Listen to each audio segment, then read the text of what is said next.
فی المرأة تستحاز ومن قال تدع الصلاة فی عدت الایام التي كانت تحیض۔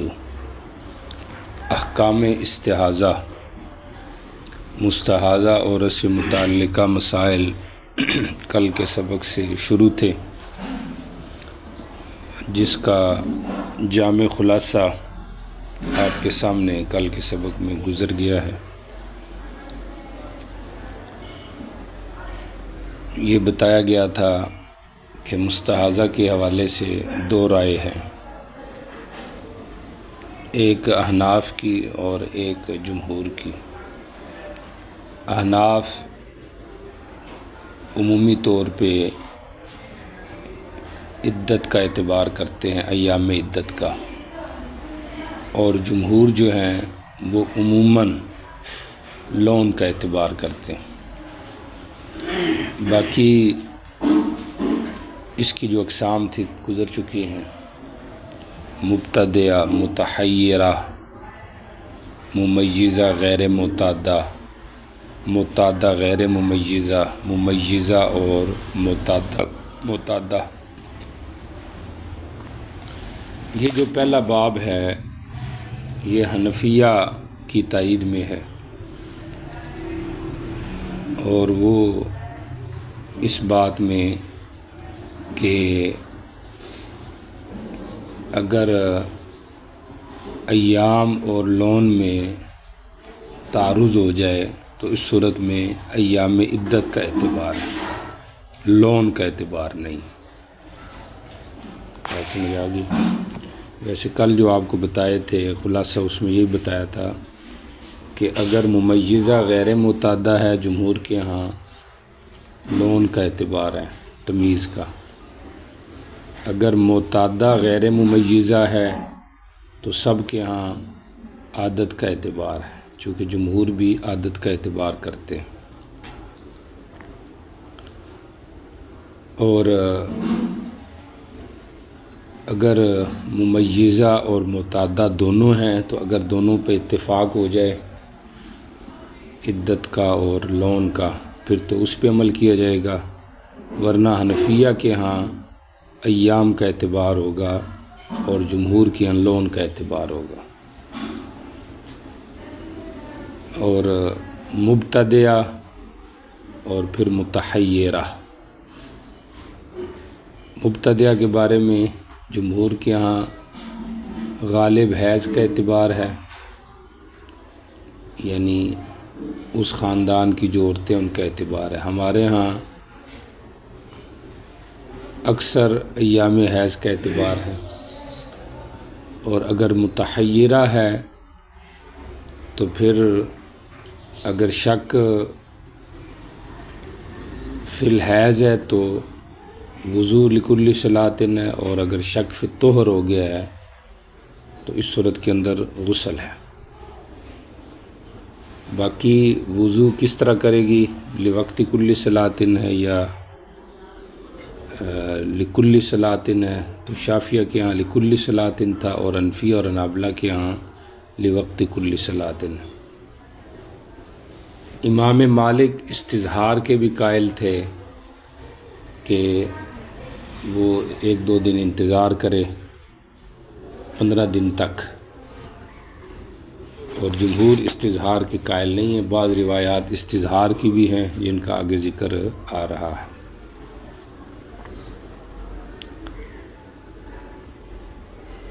اچھا جی، باب فی المرأة تستحاض، عورت کو استحاضہ ہو جائے، اور یہ باب ہے اس آدمی کے دلائل کے بارے میں جو یہ کہتا ہے کہ عورت نماز چھوڑے گی ایام عدت میں جن کے اندر اس کو کیا آ رہا ہے، حیض آ رہا ہے۔ پہلی جو روایت ہے یہ روایت ہے حضرت ام سلمہ کی۔ یہاں پہ ان کے شاگرد ہیں سلیمان ابن یسار، اور ان کے شاگرد ہیں نافع۔ حضرت ام سلمہ کہتی ہیں کہ ایک عورت جو تھی تحراق الدماء، وہ خون بایا کرتی تھی۔ یہ جو ہے نا تحراق، یہ اصل لفظ ارا کا یوریکو ہے، پھر بعض جگہ میں حمزہ کو آ سے بدل کے ہرا کا بھی پڑھتے ہیں، اور ویسے جو ہے نا بعض اوقات دونوں کو برقرار بھی رکھ دیتے ہیں۔ تو یہاں پہ تہرا کو سمجھا، وہ خون بایا کرتی تھی نبی علیہ السلام کے زمانے میں، اس کو استحاضہ کا مسئلہ تھا۔ حضرت ام سلمہ نے اس کے بارے میں آپ صلی اللہ علیہ وسلم سے مسئلہ پوچھا کہ اس کے بارے میں کیا کیا جائے، تو آپ صلی اللہ علیہ وسلم نے جواب دیا کہ وہ ایام عدت کا انتظار کرے گی جن میں ان کو حیض آتا تھا، تحیضہن من الشہر، اس مہینے سے قبل ان یصیبہ، جس کو وہ پہلے پایا کرتی تھی، قبل ان یصیبہ الذی، یعنی اس آفت سے پہلے پہلے جو اس کو عادت تھی اس کا یہ کیا کرے گی، اعتبار کرے گی۔ سمجھ آ رہی؟ تحیضہن من الشہر قبل ان یصیبہ الذی، یعنی اس عادت سے پہلے پہلے جو اس کی ایام عادت تھے اتنے ایام عادت وہ انتظار کرے، یعنی اس کو وہ حیض سمجھے۔ فلتترک الصلاۃ، پس چھوڑ دے نماز اس مقدار مہینے سے، اس مقدار یعنی جس مقدار اس کو حیض آتا تھا۔ فَإِذَا خَلَّفَ ذَلِكَ، جب وہ یہ دن پیچھے چھوڑ دے تو اب وہ غسل کرے۔ ثُمَّ تَسْتَغْفِرْ، یہ سا کے ساتھ بھی ہے مثلثہ سا، اور لِتَسْتَغْفِرْ بھی ہے زال موجمہ کے ساتھ، اور لِتَسْتَغْفِرْ بھی ہے، سمجھ آ رہی؟ لِتَسْتَغْفِرْ یعنی یہ مقصد یہ ہے کہ یہ سا جو ہے بعض روایات میں زال سے بدل گیا ہے۔ لِتَسْتَغْفِرْ، استغفار کہتے ہیں کپڑے سے لنگوٹ مارنا، سمجھ آ رہی؟ اور ویسے تستغفر جو ہے ظفر، اس کا معنی رائحہ کبیہ کا ازالہ کرنا یا خوشبو استعمال کرنا، دونوں معنی کیے گئے ہیں، سمجھ آ رہی؟ اور ثم لتصلی، پھر وہ کیا کرے، نماز پڑھے۔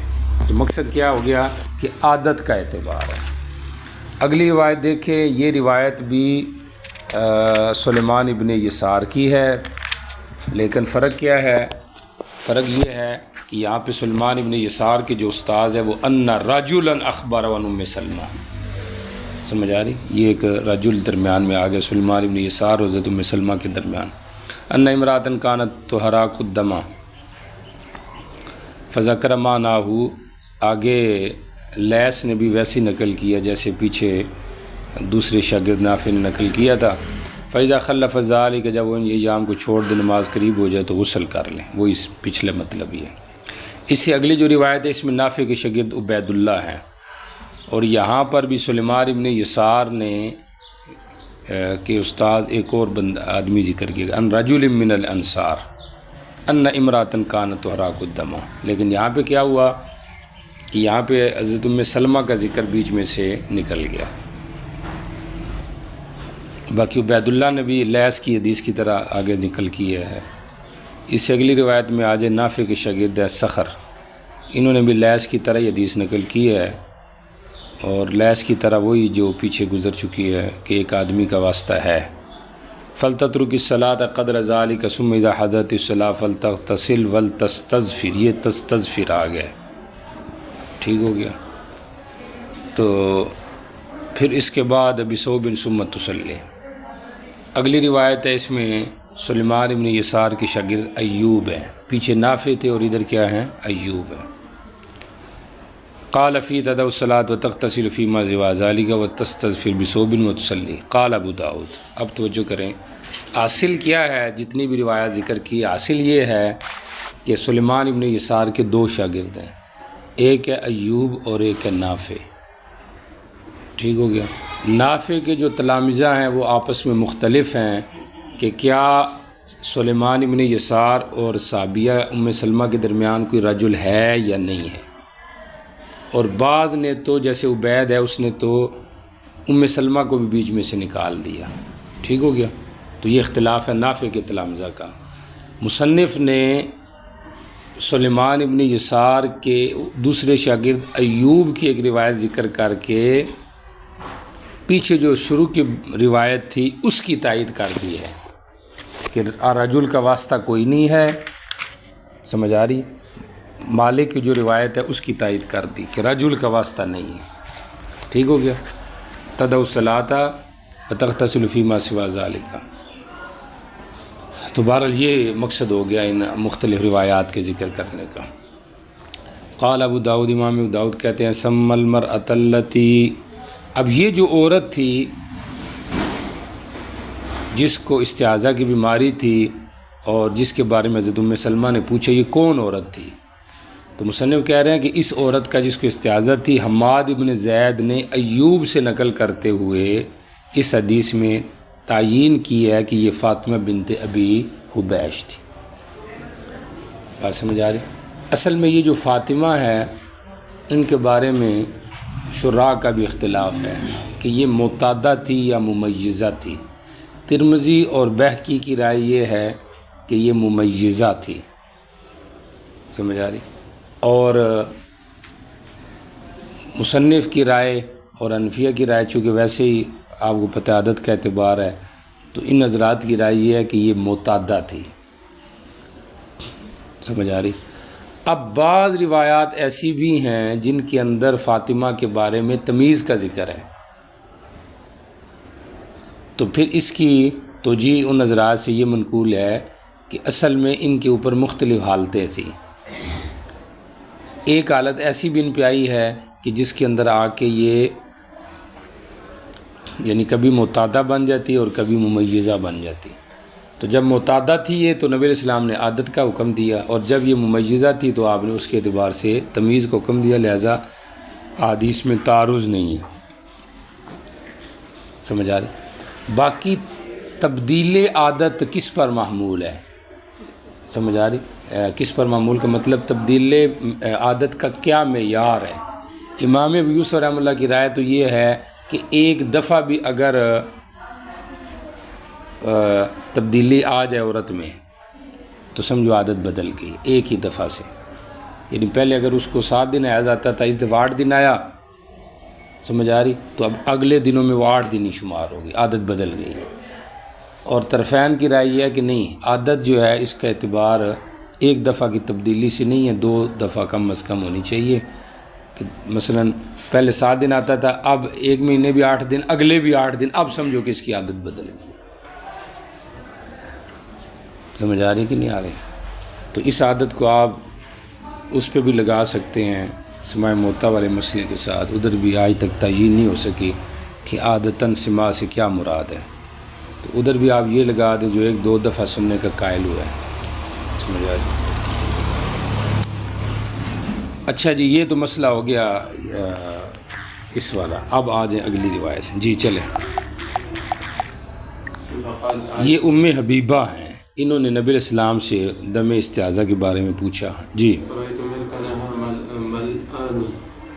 جی حضرت عائشہ کہتی ہے میں نے ان کے ٹپ کو دیکھا کہ وہ خون سے بھرا ہوا تھا. ٹھیک ہو گیا. جی چلیں. حیضت کی ثم اغتسلی، آپ نے فرمایا اتنی مقدار ٹھہر جائے جتنا تجھے حیض روک کے رکھتا ہے، پھر غسل کر لے. مطلب ٹپ خون سے بھرا ہوا تھا کا مقصد یہ ہے، ایک تو یہ بھی مقصد ہو سکتا ہے کہ وہ خود اس ٹب میں بیٹھ جاتی، غسل کرتی.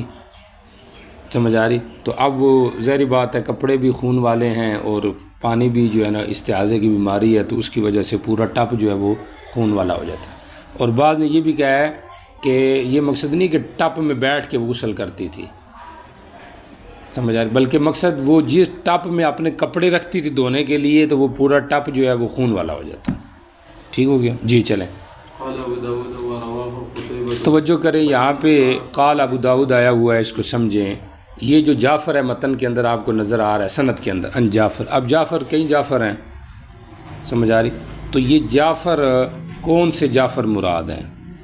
مصنف کی رائے ہے کہ یہ جعفر ابن ربیعہ ہیں، اور اس کے اوپر 2 قرینے ہیں. ایک قرینہ تو یہ ہے کہ قتیبہ نے اس حدیث کو بیان تو کیا تھا زبانی طور پہ، سمجھ آ رہی، لیکن یہ حدیث جو ان کی تحریر میں نوٹ تھی تو یہ کس جعفر کی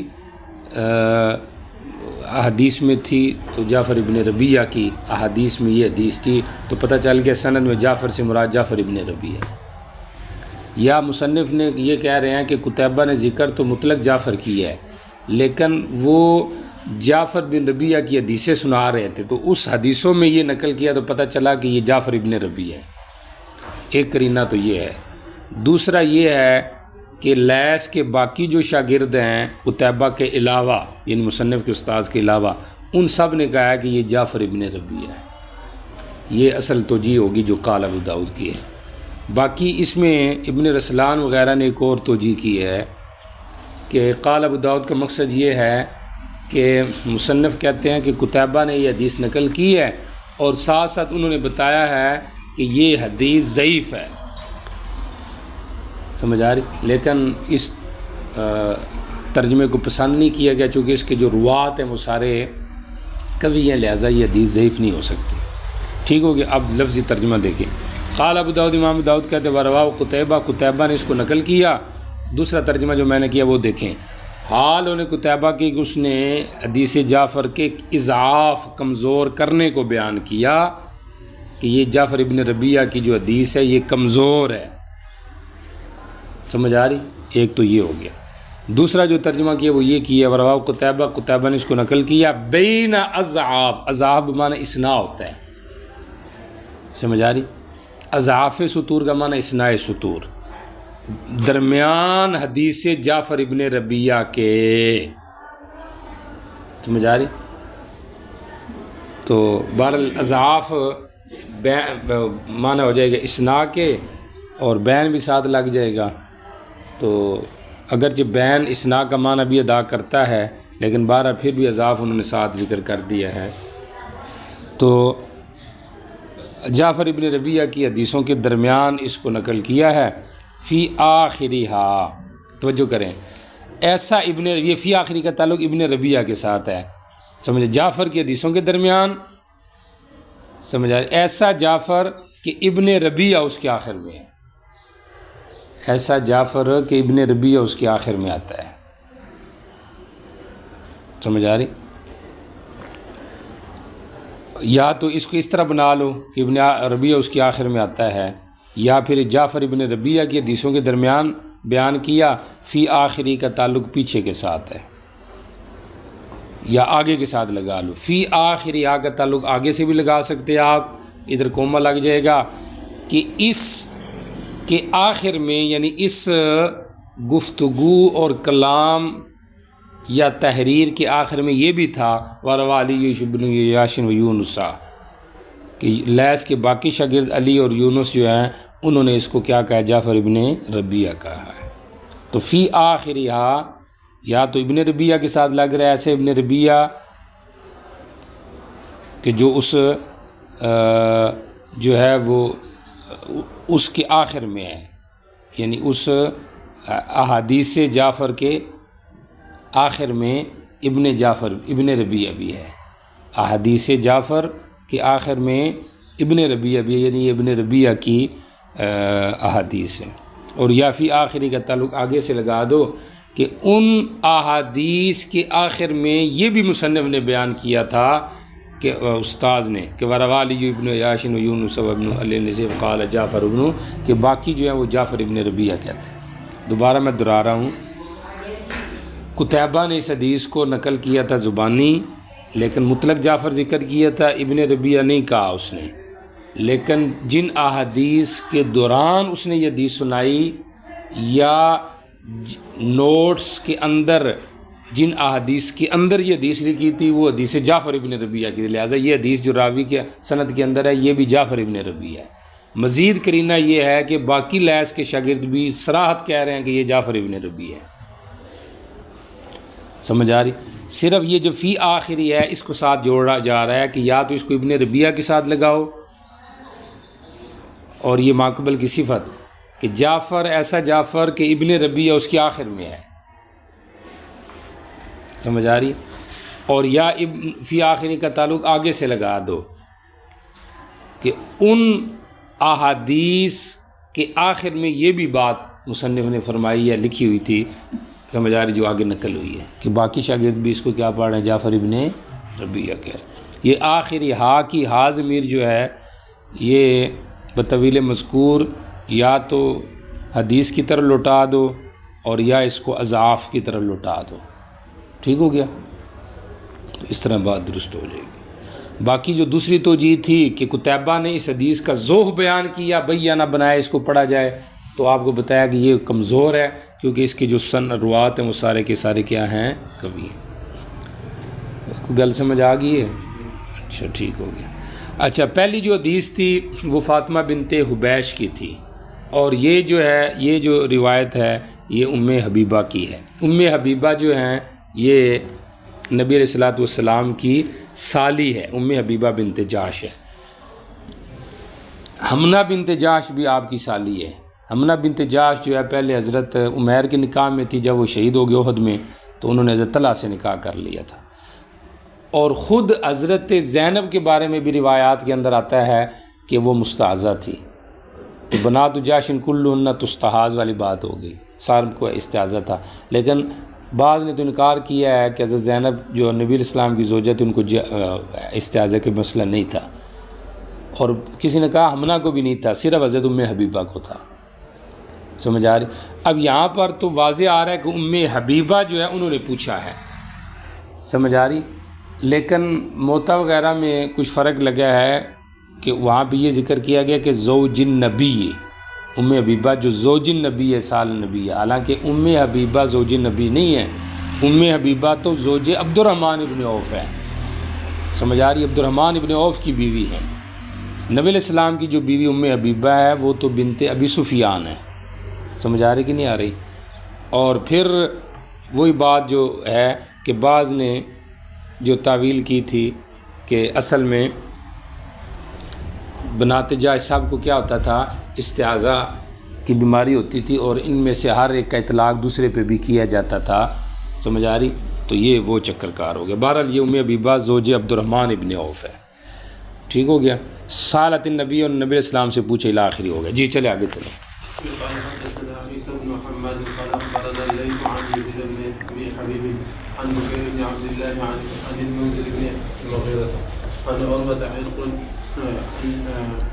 عن عروة بن الزبير قال إن فاطمة بنت أبي حبيش حدثته أنها سألت رسول الله صلى الله عليه وسلم فشكت إليه الدم، فقال لها رسول الله صلى الله عليه وسلم إنما ذلك عرق فانظري إذا أتى قروءك فلا تصلي، فإذا مر قروءك فتطهري ثم صلي ما بين القرء۔ حدثنا يوسف بن موسى۔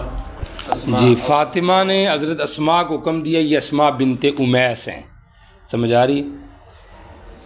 اسماء بنت میمونہ بنت الحارث کی یہ خیفی بہن ہے، اسماء بنت امیس۔ جی، یا اسماء نے مجھے بتایا جی کہ فاطمہ نے ان کو حکم دیا تھا۔ جی، راوی کو شک ہے کہ یہ کون تھا۔ جی، آپ نے حکم دیا کہ ان ایام کا ان ایام میں انتظار ہی کرتی رہے، جی، ان میں انتظار کرتی ہے، پھر غسل کرے۔ جی، امام ابو داؤد کہہ رہے ہیں کہ قتادہ نے بھی اس حدیث کو نقل کیا عروہ سے، پیچھے عروہ کے شاگرد زہری تھے، قتادہ بھی اس کے شاگرد ہیں۔ جی، ام حبیبہ رضی اللہ تعالی عنہ بنت جحش جی استحیزت فامر النبی صلی اللہ علیہ وسلم ان تدع الصلاة ایام اقرائها ثم تغتسل وتصلی۔ جی، یہاں پہ کیا ہو گیا؟ ان زینب بنت ام سلمہ، کہ یہ جو روایت ہے یہ زینب بنت ام سلمہ سے کہ ام حبیبہ بنت جاحش جو تھی ان کو استعاذے کا مسئلہ تھا، اور آگے پھر آپ نے ان کو یہ کیا کیا؟ حکم دیا۔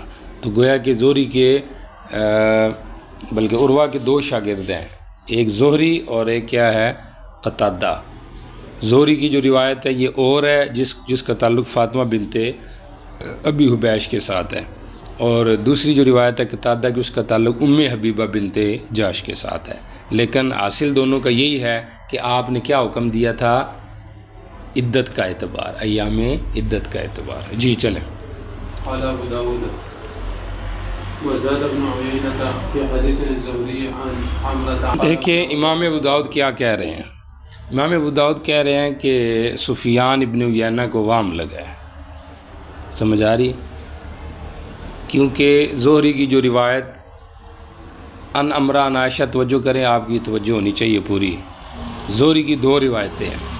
ایک روایت زہری کی پیچھے گزری ہے جو زہری ان عروہ ہے، زہری کی دوسری روایت جو زہری ان عمرہ ہے. ٹھیک ہو گیا؟ اس روایت میں سفیان ابن عیینہ کو وہم لگا ہے، سمجھ آ رہی؟ اور وہ وہم کیا لگا ہے کہ اس نے کہا کہ آپ نے ام حبیبہ سے کہا کہ تو ایام عدت کا اعتبار کر، سمجھ آ رہی؟ حالانکہ ام حبیبہ کے بارے میں ایام عدت والی بات ہی نہیں ہے. ام حبیبہ کو تو مطلقاً آپ نے کہا کہ تو کچھ دن کے لیے رک جا، ٹھہر جا، اس کے بعد غسل کر لے، سمجھ آ رہی؟ یہ جو بات ہے کہ انتدہ الصلاۃ ایام اقرائہا، یہ والی بات ام حبیبہ کے بارے میں نہیں. اچھا دیکھیں، قال ابو داؤد ھذا وہم من نبی لیس فی ھذا فی حدیث حفاظ عن الزہری، زہری کے جو باقی شاگرد ہیں ان کے اندر یہ بات منقول نہیں ہے، الا ما ذکر سہیل، مگر وہی بات ہے جو سہیل بن ابی صالح نے پیچھے نقل کی ہے. سمجھ آ رہی؟ اب تو جو ہے آپ کی تو سمجھیں، سہیل بن ابی صالح نے جو پیچھے حدیث نمبر 281، وہی اصل بات ہے، ابن عیینہ کو وہم ہے، سمجھ آ رہی؟ اب سوال ہے بھئی یہ وہم ابن عیینہ کا کیسے بن گیا؟ کیونکہ سہیل ابن ابی صالح کی جو روایت ہے اس کا تعلق تو فاطمہ کے ساتھ ہے، اور زہری کی جس حدیث کے اندر اس کے وہم کی بات ہے اس کا تعلق کس کے ساتھ ہے؟ ام حبیبہ کے ساتھ ہے. تو جب صحابی بدل گئی تو وہم کا کیا مطلب؟ یہ تو گویا کہ الگ الگ بات حدیثی ہو گئی، سمجھ آ رہی؟ اور مزید یہ ہے کہ جو سہیل کی روایت ہے اس کے اندر بھی قود ایام کا ذکر ہے، اور جو ابن عیینہ نے بات کی ہے اس کے اندر بھی ایام اقراء کا ہی ذکر ہے. تو دونوں میں بات تو ایک ہی ہے. گل سمجھ آ رہی؟ پھر وہم کا کیا مطلب ہے؟ پتہ نہیں آپ کو سمجھ آ رہی کہ نہیں؟ بھئی دونوں کا حدیث کا مطلب ایک ہی ہے، تو پھر وہم کا کیا مقصد ہے؟ دونوں میں ایام اقراء ہے. پھر یہ ہے کہ وہ زہری کی روایت فاطمہ سے متعلق ہے، اور یہ جو روایت ہے یہ کس کے متعلق ہے؟ ام حبیبہ کے متعلق. تو پھر اس لحاظ سے وہم ہونے کا، وہم تو تب ہوتا ہے جب ایک ہی روایت ہوتی، پھر ہم کہتے ہیں بعض یہ نقل کر رہے ہیں بعض یہ نقل کر رہے ہیں. سمجھ آ رہی؟ اچھا یہ بات ہوگی جو حضرت نے بھی بزل میں فرمائی ہے کہ یہ کس طرح اس کو وہم قرار دیا ابن عیینہ کو، سمجھ آ رہی؟ اور باقی در منضود میں مولانا عاقل رحمہ اللہ نے یہ کہا ہے کہ مصنف نے یہ جو کہا نا ھذا وہم من ابن عیینہ، اس کا مطلب یہ ہے کہ سفیان کی جو روایت زہری سے ہے اس کے اصل الفاظ میں، سمجھ آ رہی، ایام اقراء کا ذکر نہیں ہے. اس کے جو اصل الفاظ ہیں وہ مطلق ہیں، وہ روایت آگے آ رہی ہے، وہ آپ کو بتائیں گے کون سی روایت ہے. اس کے اندر ایام اقراء کا ذکر نہیں ہے، اس کے اندر مطلق ہے، لیکن سفیان کو یہ وہم لگا کہ اس نے اس کو ایام اقراء سے تعبیر کر دیا. آ رہی کہ نہیں سمجھا؟ اور اصل چیز جو ایام اقراء کی ہے وہ اس روایت میں ہے جو سہیل نے نقل کی ہے، اور وہ فاطمہ کے بارے میں ہے، ام حبیبہ کے بارے میں نہیں ہے. میں تو ان پوری گل دس دیتی، پتہ نہیں تو سمجھ آئے گی نہیں، دوبارہ بات دہرا رہا ہوں کہ وہم سفیان کو یہ لگا کہ اس نے ام حبیبہ کے بارے میں یہ کہہ دیا کہ اس میں ایام اقراء کا ذکر آپ نے کیا ہے، حالانکہ اس ایام اقراء کا ذکر زہری کی اس روایت میں ہے جو سہیل نے نقل کی ہے، اور وہ ہے بھی فاطمہ کے بارے میں ہے، ام حبیبہ کے بارے میں نہیں ہے. یہ وہم لگا کس کو؟ سفیان کو. اچھا جی، وہذا وہم من ابن عیینہ. جی چلیں.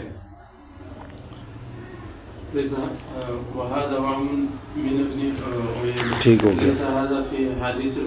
زہری کے حفاظ شاگردوں میں یہ زیادتی نہیں ہے. ٹھیک ہو گیا. مصنف مزید کرینہ پیش کر رہے ہیں کہ ابن عیینہ کے ایک شاگرد حمیدی ہیں. انہوں نے جب نقل کیا تو لم یذکر فی اعتداء الصلاۃ ایام اقرامیہ، انہوں نے یہ لفظ ابن عیینہ سے نقل ہی نہیں کیا، تو مطلب کیا ہوا کہ سفیان کبھی نقل کر رہا ہے اور کبھی نقل نہیں کر رہا۔ وہ سمجھ آ رہی ہے، قرینہ پیش کر رہے ہیں۔ یہ بڑا اہم باب چل رہا ہے، پتہ نہیں آپ کو پتہ ہے کہ نہیں پتہ۔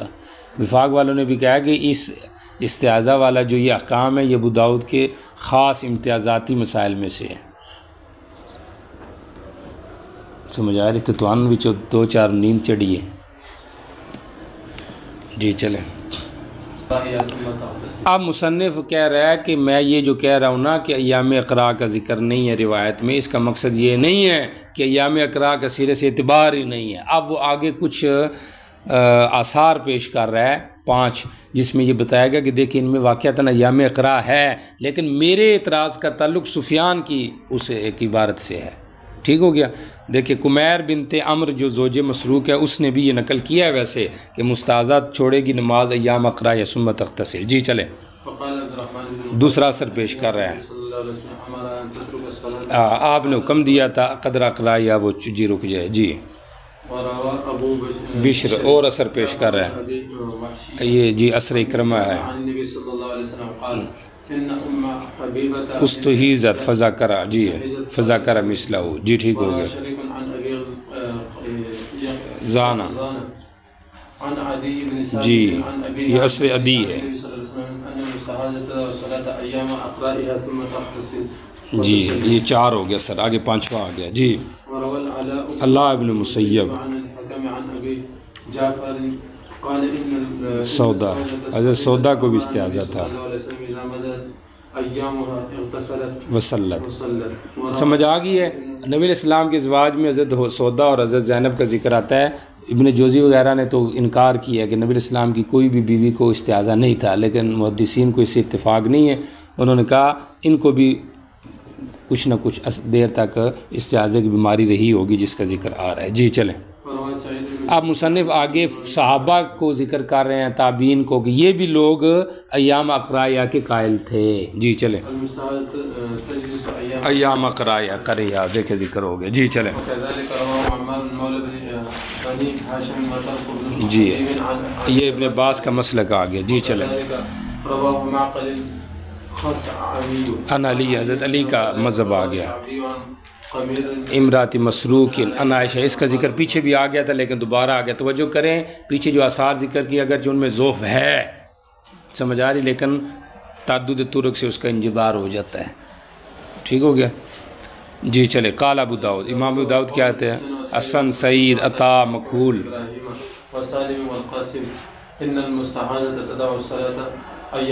ٹھیک ہو گیا۔ قتادہ نے عروہ سے کچھ نہیں سو، پیچھے قتادہ نے عروہ کی بات آئی تھی نا زوری کے مقابلے میں، تو مصنف کہہ رہے ہیں کہ اس روایت میں کمزوری ہے چونکہ قتادہ کا سماع عروہ سے نہیں ہے۔ سمجھ آ رہی؟ پیچھے جو مصنف نے اعتراض کیا سفیان والی بات پہ، ایک آگے اور بات آ رہی ہے، میں اس کو نہیں چھیڑا، وہ پڑھ کے پھر اس دونوں کو جوڑیں گے، پھر آپ کو پوری بات سمجھ میں آئے گی۔ جی چلے آگے چلے۔ یہ عرق ہے، رگ کا خون ہے، حیض نہیں۔ جی چلے۔ جب حیض آئے تو نماز چھوڑ دے، جب چلا جائے تو اپنے آپ سے خون دھو لے پھر نماز پڑھ۔ یہاں پہ بزل میں بعض نسخوں سے اذا ادبرت الحیضۃ کے بھی لفظ ہیں، سمجھ آ رہی؟ باب اذا ادبرت الحیض، اور آگے آ جائے گا باب اذا اقبلت الحیض۔ ٹھیک ہو گیا۔ تو اب اگر یہ ادبار والا لفظ آ جائے پھر تو یہ روایتیں لگ جائیں گی اس کے ساتھ، عنوان کے ساتھ، سمجھ آ رہی؟ اور اگر اس کو نہیں لگانا، اس عنوان نیا نہیں بنانا بلکہ پچھلے کے ساتھ ہی لگانا ہے، تو پھر بھی تعویل پچھلے باب سے اس کا تعلق ہوگا، چونکہ باب تو کیا چل رہا ہے؟ باب تو یہ چاہ رہا ہے کہ عدت کا اعتبار ہے، ایام عدت کا، اور حدیث میں تو اقبال و ادبار کا ذکر ہے، لیکن آپ کو بتایا تھا حنفیہ کے یہاں اقبال ادبار سے مراد عادت کا اقبال ادبار ہے، تو اس اعتبار سے یہ متعلق ہوگی باب کے ساتھ۔ ٹھیک ہو گیا۔ جی چلیں۔ فَإِذَا ذَهَبَ قَدْرُهَا، قدر جو ہے یہ از قبیل مقدار ہے، کیفیت نہیں، قدر، سمجھ آ رہی؟ تو اس سے بھی گویا کہ حنفیہ کی تائید ہوتی ہے۔ حضرت شیخ نے زکریا رحمہ اللہ نے یہ کہا ہے کہ قدر از قبیل مقدار ہے، اور لون از قبیل کیف ہے، تو مجاری تو قدر بتا رہا ہے کہ اس سے مراد ایام کا قدر ہے، مجموعہ وہ چلا جائے، سمجھ آ رہی؟ جی چلیں توجہ کرے جمہور کے، آپ کو پتہ ہے لون کا بھی اعتبار تھا، اور وہ اقبال و ادبار والے جو حدیث ان سے استدلال کرتے ہیں، اور مزید ان کی دلیل انما فإنه دم اسود یورف سے تھا۔ ہم نے اس کا کیا جواب دیا تھا اگر آپ کو یاد ہو تو، کہ جو صریح ہیں وہ صحیح نہیں، اور جو صحیح ہیں اقبال و حیض والی وہ صریح نہیں ہے، کیونکہ اس کے اندر ایام کی بھی تعویل ہو سکتی ہے۔ بس سمجھ آ رہا ہے؟ باقی جمہور کے یہاں لون کا بھی اعتبار ہے اور ایام کا بھی کیا ہے، اعتبار ہے۔ جی چلیں دیکھیں ذرا، اب یہاں پہ جمہور کی دلائل پیش ہو رہے ہیں۔ جی چلیں، ایک عورت عائشہ سے پوچھ رہی تھی کسی عورت کے بارے میں جس کا حیض خراب ہو گیا، خون بہہ رہی ہے، جی مجھے آپ نے حکم دیا کہ میں اس کو حکم دوں وہ مقدار جس میں اس کو حیض ہوتا تھا، ہر حیض میں اتنا انتظار کرے، اس حال میں اس کا حیض بالکل ٹھیک تھا، جی اسی مقدار ایام سے آگے انتظار کرے، پھر نماز چھوڑ دے ان میں۔ چلیں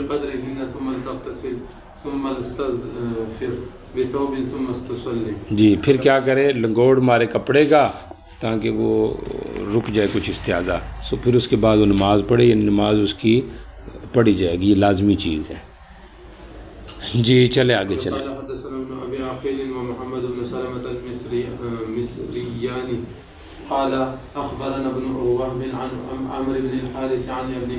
تو دیکھیں اب یہ جو پہلی روایت پیش کی ہے اس میں تو اقبال حیض کا ذکر نہیں ہے، اس میں تو ایام عدد کا اعتبار ہے، بقدر ذالک من الایام، تو اس سے بھی گویا کہ کس کی تائید ہوگی، حنفیہ کی، کہ اقبال حیض سے مراد بھی وہ ایام عادت ہی ہے، اس لیے مصنف نے اس باب میں یہ روایت ذکر کر دی کہ یہ آپس میں ایک دوسرے کے مرادف ہیں۔ جی چلیں، یہ روایت جو ہے یہ عائشہ کی روایت ہے، جی ان عائشہ قالت انہ ام حبیبہ، جی یہ دیکھیں نبی علیہ السلام کی سالی ہیں، و تحت عبد الرحمن ابن عوف ہے، جی 7 سال ان کو استعاذہ رہا، یہ حیضہ نہیں ہے لیکن یہ رگ کا خون ہے، غسل کرنا۔ توجہ کرو، یہ وہ روایت ہے، دیکھیں زہری کی یہ روایت ہے کہ نہیں ہے، اور زہری کی روایت ہے نا، اور اس کے اندر پیچھے مصنف نے کیا کہا تھا، سفیان ابن عیینہ کا جو وام لگا ہے وہ یہی تھا نا ام حبیبہ کے بارے میں، روایت کے بارے میں۔ اب یہ ام حبیبہ کی روایت ہے لیکن اس کے اندر ہے کوئی ایام عدت کا ذکر، تو مصنف یہ وہ روایت جو پیچھے اس نے کہا تھا نا کہ اثر روایت میں یہ نہیں ہے، ابن عیینہ کا وام لگا ہے جو زہری کے شاگردوں میں ہے۔ یہاں پہ دیکھو زہری کے شاگرد عمرو ابن الحارث، اس نے مطلق ذکر کیا ہے کہ بھئی یہ رگ کا خون ہے، بس غسل کر نماز کر، یہ کوئی نہیں ہے کہ اتنے ایام تو انتظار کر، یعنی وہ بات سمجھ آ رہی؟ ایام عدت انتظار کرنے کا ذکر مطلق ذکر ہے کہ رگ کا خون ہے، غسل کر نماز پڑھ، بس یہ اتنی بات ہے۔ ابن عیینہ کو وام لگا، اس نے کیا کر دیا، دوسری حدیث سے ایک ٹکڑا اٹھا کے اس کو اس کے ساتھ ذکر کر دیا۔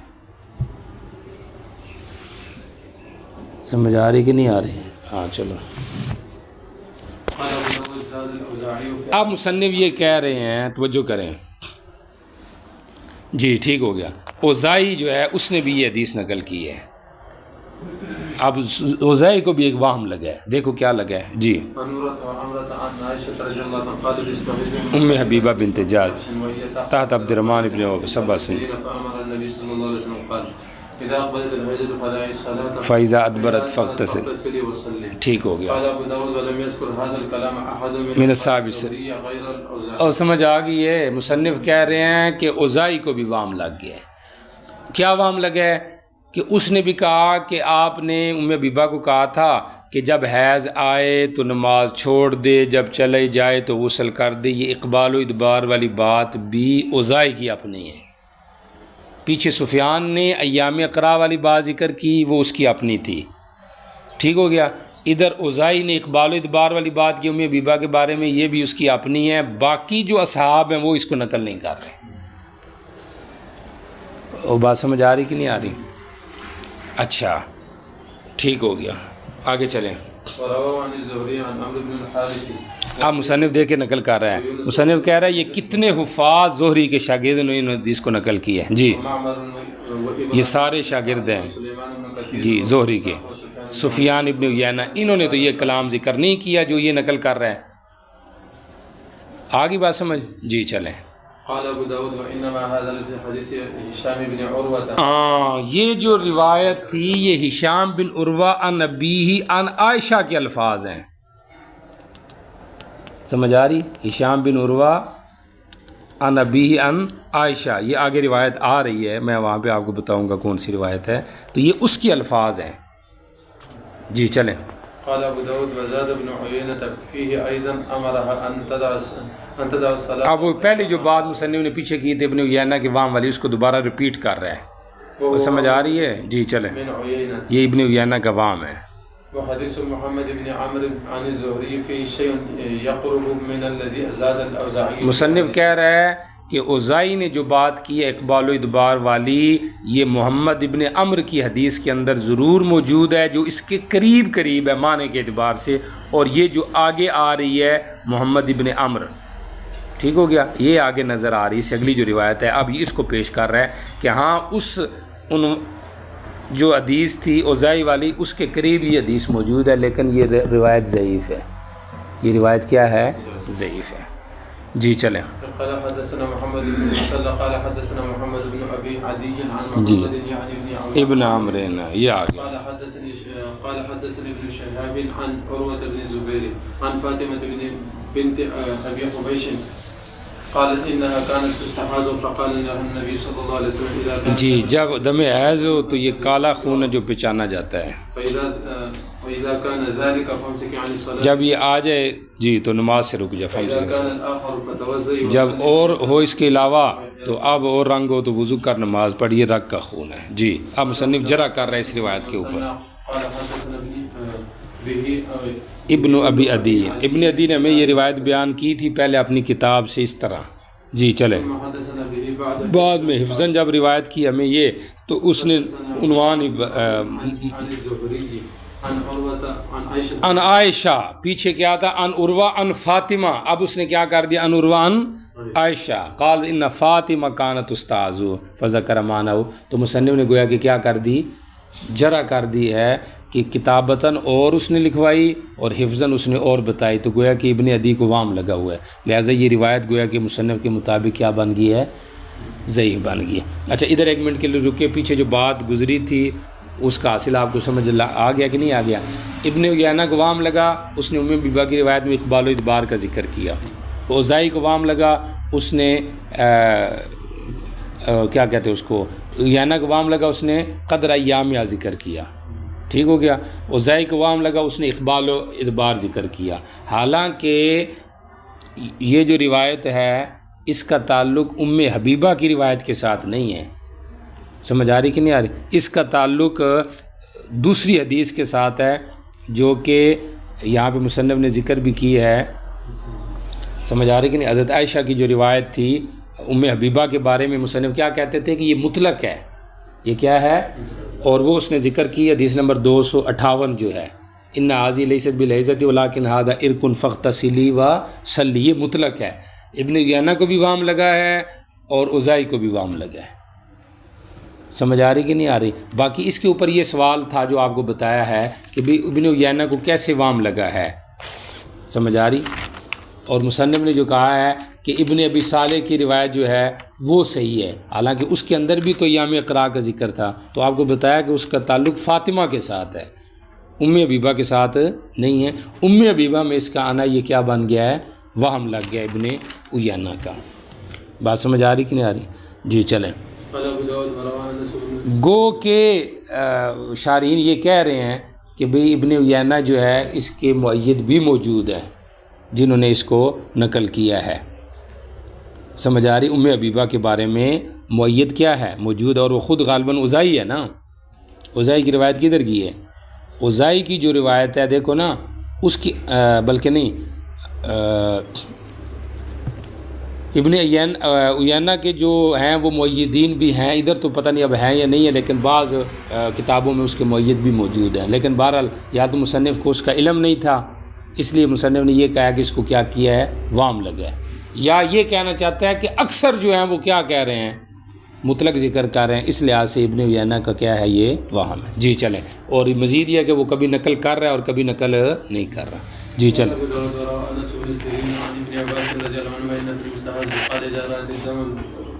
اب مصنف جو ہے آگے کچھ آثار پیش کر رہے ہیں جس کے اندر لون کا اعتبار ذکر کیا گیا۔ دیکھیں ابن عباس سے روایت مستجاب، جب وہ بحرانی خون دیکھے یعنی مٹیالے رنگ کا تو نہ نماز پڑھے، جی پاکی دیکھے اگر یہ گڑی ہو تو غسل کرو نماز پڑھے۔ جی مقول کہا کرتے تھے عورتوں پہ ان کا حیض مخفی نہیں ہے، ان کا خون کالے گاڑے رنگ کا ہوتا ہے، جب یہ چلا جائے اور زان رکھا ہو جائے پتلا، یہ مستحاضہ ہوتا ہے، وہ غسل کرو نماز پڑھے۔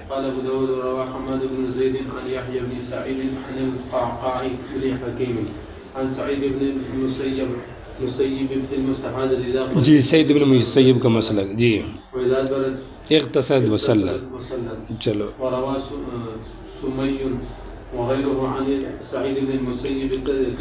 ایام اگر یعنی ان کے اندر دوسری روایت بھی ہے ایام قراء کے انتظار کی۔ جی ٹھیک ہو گیا۔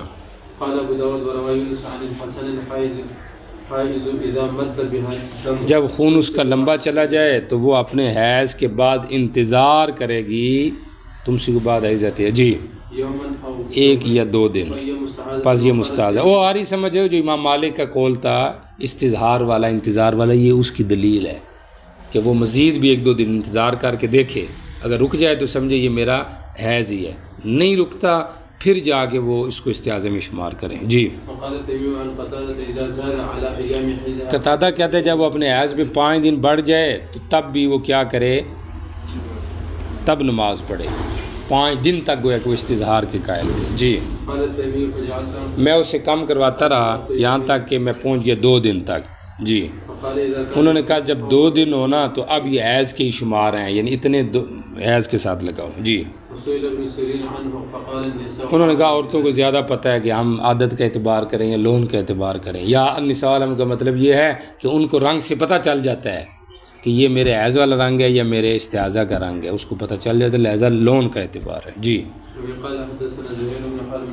جی مجھے سخت حیض آتا تھا۔ جی چلیں،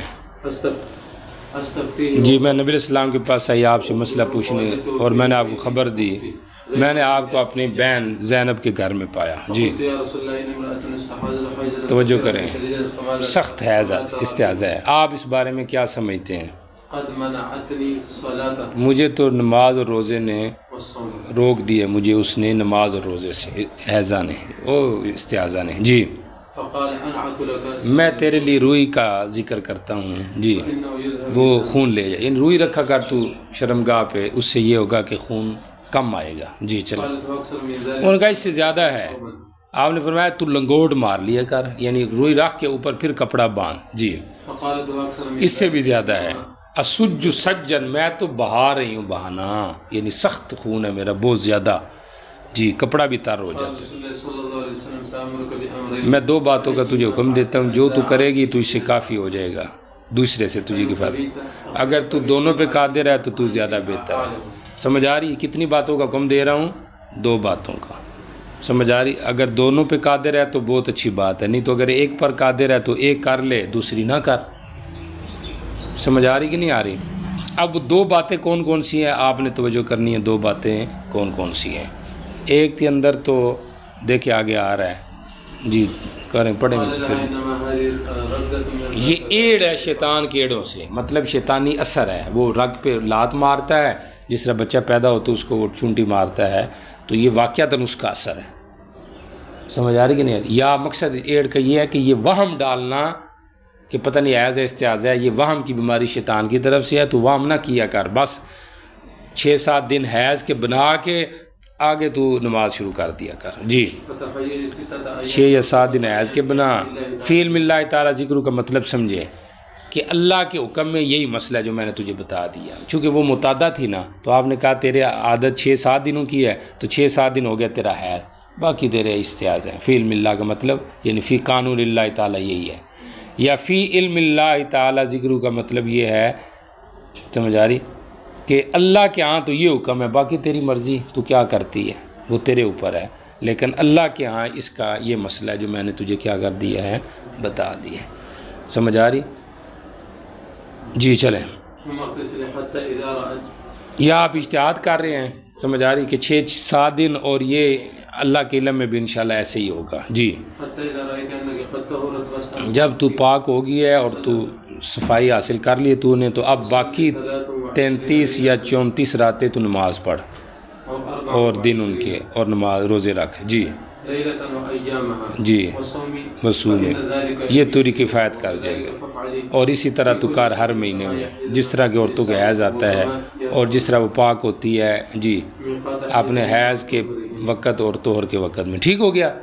یعنی مقصد کیا, وضو لکلی وقتی صلاۃ ہمارے ان کے وضو لکلی صلاۃ شوافی کے یہاں مقصد 6-7 دن استعاذہ, باقی حیض, باقی سارا استعاذہ, اور عام جو معمول ہوتا ہے پاک عورتوں کے کرنے کا ویسے تو کر. ٹھیک ہو گیا. پہلا امر تو میں تجھے یہ بتاتا ہوں. جی دیکھیں, اگر تو اس پہ قادر ہو کہ تو غسل کرے تو اس میں تو پھر یہ کر کہ زور مؤخر کر اور اصل جلدی پڑھ. ٹھیک ہو گیا. جی غسل کر لے اور 2 نمازوں کو جمع کر, زور اور اثر کو 2 مؤخر کر نماز مغرب اور جی عشاء کو جلدی کر, پھر غسل کر اور جمع بین الصلاتین کر. تو اس طرح کر لے. ٹھیک ہو گیا. اور پھر فجر کے ساتھ بھی تو غسل کر تو کر لے, اور روزہ رکھ اگر تو اس پہ قادر ہے تو. آپ نے فرمایا یہ مجھے زیادہ اچھا لگتا ہے, یہ سے مراد جمع غسل لصلاتین, یہ مجھے کیا کرتا ہے, اچھا لگتا ہے. سمجھ آ رہی کہ نہیں آ رہی؟ تو لہٰذا تو یہ کر لیں. جی اب دیکھیں مفضل کس چیز کو بنایا گیا ہے, غسل لصلاتین کو. اب مفضل علیہ کیا چیز ہے؟ مفضل علیہ جس پر فضیلت دی گئی ہے غسل لصلاتین کو. ٹھیک ہو گیا. عموماً من جنسی چیز ہوتی ہے, سمجھ آ رہی. مفضل ایک جنس سے ہوتے ہیں. پیچھے وضو کا ذکر تھا, یہ غسل کا ذکر ہے, تو پھر یہ کیسے ایک جنس کے ہو گئے؟ بعض نے تو یہ کہا ہے, بعض نے, لیکن وہ شاذ کو لیکن آپ کو بتا دیتا ہوں کہ غسل لصلاتین, سمجھ آ رہی, یہ مجھے کیا کہتے ہیں, اچھا لگتا ہے. بلکہ جمع بین الصلاتین للاستحاضہ, یہ مجھے اچھا لگتا ہے بنسبت جمع بین الصلاتین للسفر کے. بعض نے اس کا یہ مطلب بھی ہے, لیکن یہ شاذ ہے. دوسرا مطلب حاضر جب الامرین لیہ کا یہ ہے کہ جمع بین الصلاتین لغسل, یعنی غسل لصلاتین. مفضل علیہ اس کا غسل لکل صلاتین, غسل لصلاتین کا مفضل علیہ ہے, سمجھ آ رہی, وہ غسل لکل. غسل لکل صلاتین کا تو پیچھے ذکر نہیں, کہتے ہیں اگر ذکر نہیں تو نفی بھی تو نہیں ہے نا, اور روایات میں بھی تو ہے نا. وہ سمجھ آ رہی کہ نہیں آ رہی؟ ایک تو یہ اس کی وہ بتایا گیا ہے, سمجھ آ رہی. اور بعض نے کہا کہ نہیں, اس کا مفضل علیہ یہ وضو ہی ہے. یہ کیا ہے؟ وضو ہی ہے. لیکن رہ گئی یہ بات کہ بھئی یہ تو من جنسی نہیں ہے, تو جواب اس کا یہ ہے کہ غسل وضو لکل صلاتین جو ہے یا لوقت کل صلاتین جو ہے, اس کے اندر بھی تو شروع میں غسل ہے کہ نہیں ہے؟ وہ ہے نا, غسل کر کے ہی اس نے کیا کرنا ہے, نمازیں شروع کرنی ہے نا. سمجھ آ رہی کہ نا.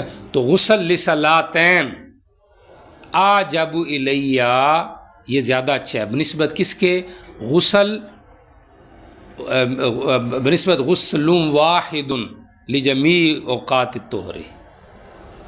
سمجھ آ رہی؟ دن میں 3 دفعہ غسل کرو, یہ بہتر ہے بنسبت اس کے کہ پوری پاکی کے لیے 1 دفعہ غسل کرو اور پھر اس کو وضو کرو. وہ بہتر نہیں, یہ بہتر ہے, کیونکہ اس میں زیادہ شک کی دوری ہے اور صحت کی اصول ہے اس کے اندر. آپ کو سمجھ آئی بات؟ تو من جنسی مفضل علیہ کیسے بن گیا؟ غسل لصلاتین یا بالفاظ دیگر غسل ثلاث غسلات فی یوم واحد, یہ بہتر ہے بنسبت غسل, سمجھ آ رہا کہ نہیں, و وضو شتیٰ بیوقات کیا کہتے ہیں اس کو بطہر واحد، سمجھ آئی؟ پوری پاکی میں ایک دفعہ غسل کرنا اس سے بہتر ہے کہ آپ یومیہ 3 دفعہ غسل کرو، سمجھ آ رہی؟ لیکن جب پوری پاکی کے لیے ایک دفعہ غسل ہے تو ساتھ وضو بھی تو ہوگا، لیکن وہ طبعاً وضو ہے، اصل غسل تو ایک ہی دفعہ ہے، تو غسل لصلاتین یہ بہتر ہے بنسبت غسل واحد کے جو ایک ہی دفعہ ہو رہا ہے، چونکہ وہ ایک ہی غسل ساری نمازوں کے ساتھ چل رہا ہے نا، آ رہی بات سمجھ؟ تو ایک دفعہ غسل کا ذکر پیچھے صراحتاً نہیں، سمجھ آ رہی؟ لیکن چونکہ وضو کے ساتھ تو شروع میں غسل تو کرنا ہی ہے نا، اس نے پیچھے گزر چکا ہے نا بات، جب شک کو کس میں، سمجھ آ رہی؟ پاکی اور اس میں حیض میں، سمجھ آ رہی؟ تو غسل کرے گی کہ نہیں کرے گی؟ تو پیچھے غسل کا ذکر آ گیا، تو وہ ایک دفعہ غسل ہے، اور یہ بار بار غسل، تو بار بار غسل بہتر ہے بنسبت ایک ہی دفعہ غسل سے، وہ ایک ہی دفعہ غسل پوری پاکی کے لیے، تو آج ہم الامرین نہیں لے جاؤ گے۔ جی چلے آگے چلے۔ مصنف کہہ رہے ہیں عمرو بن ثابت نے بھی ابن عقیل سے ایسی نقل کی ہے، یہ ابن عقیل جو ہے ضعیف راوی ہے، خیال رکھنا۔ جی امنا نے کہا یہ مجھے زیادہ اچھا ہے، جی نبی علیہ السلام کا قول نہیں بنایا، اس کو امنا کا قول بنایا، توجہ کریں، لیکن یہ بات ٹھیک نہیں ہے چونکہ آپ کو بتایا کہ ابن عقیل راوی جو ہے نا یہ ضعیف ہے۔ جی چلیں۔ ثابت یہ لفظی تھا اور مصنف اس کو نقل کر رہے ہیں یحییٰ ابن معین سے، بات سمجھ آ گئی؟ تو یہ استعاذہ کے حوالے سے جو بات تھی وہ آپ کے سامنے آ گئی ہے، وزاہی کا واہم، ابن عیینہ کا واہم، ٹھیک ہو گیا، اور سہیل ابن ابی صالح کی جو روایت اور پھر ابن عیینہ کی روایت میں جو تفاوت تھا، سمجھ آ رہی، اس کا ذکر آپ کے سامنے کر دیا۔ جو بات مصنف نے کی تھی نا، قال ابو داؤد ما ھذا لفظ حدیث ہشام بن عروہ نبی عائشہ، یہ حدیث ہے پیچھے ذکر ہوئی ہے، حدیث نمبر 282 دیکھیں، ہشام بن عروہ عن عروہ عن عائشہ، آ رہا ہے نا، ان فاطمہ بنت حبیش، سمجھ آ رہی؟ مصنف یہ کہہ رہے تھے نا کہ یہ اقبال و ادبار والی بات اس فاطمہ بنت حبیش والی روایت